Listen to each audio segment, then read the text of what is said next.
Trump ends Canada trade talks over Reagan ad. U.S. President Donald Trump announced on Thursday, via a social media post, that he is terminating all trade negotiations with Canada immediately. The stated reason for this drastic measure is a television advertisement campaign, funded by a Canadian provincial government, that the president called fraudulent and an act of egregious behavior. The Canadian TV ad at the center of the controversy. The advertisement that sparked the decision was launched last week by the Government of Ontario, Canada's most populous province and a major economic hub for Canadian U.S. trade. The message the ad is a multi-million-dollar campaign explicitly criticizing the U.S. government's imposition of tariffs on Canadian goods, such as steel, aluminum, and autos. It warns American workers and consumers that tariffs lead to higher prices, job losses, and trade wars. The content, crucially, the 60-second commercial features audio excerpts from a 1987 radio address delivered by former Republican President Ronald Reagan. In the address, Reagan warned that trade barriers are only a temporary measure that ultimately hurt every American worker and consumer.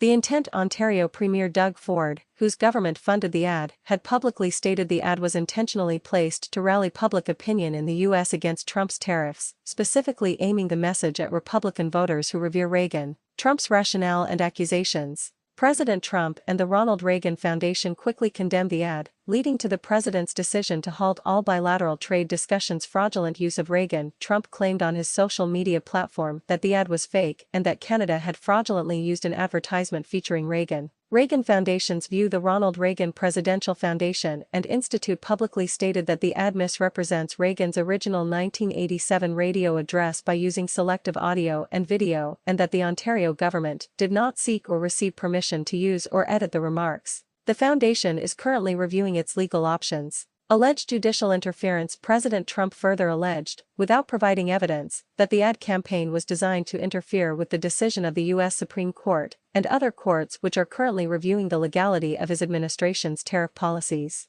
Trade termination. Based on what he called Canada's egregious behavior, Trump announced the termination of all trade negotiations, which could have immediate and severe consequences for the USMCA trade agreement review. Consequences and immediate fallout. The decision marks a significant diplomatic and economic breakdown. Uncertainty for USMCA. The immediate cessation of trade talks casts a deep shadow over the future of the US-Mexico-Canada Agreement, USMCA, the North American trade deal that requires a critical review process in the coming months. Tariff remain. The termination of talks means the high tariffs the U.S. has imposed on Canadian imports, particularly in key sectors like automotive and steel, will remain in place, continuing to disrupt one of the world's largest bilateral trading relationships. Over 75% of Canadian exports go to the U.S. Canadian response. Prior to Trump's announcement, Canadian Prime Minister Mark Carney indicated his government planned to double Canada's exports to markets outside the U.S. in response to the volatility created by Trump's tariff threats, suggesting Canada is already bracing for increased trade friction. The sudden move, reportedly catching even some White House aides by surprise, sets the stage for a dramatic, high-stakes trade standoff between the two North American allies.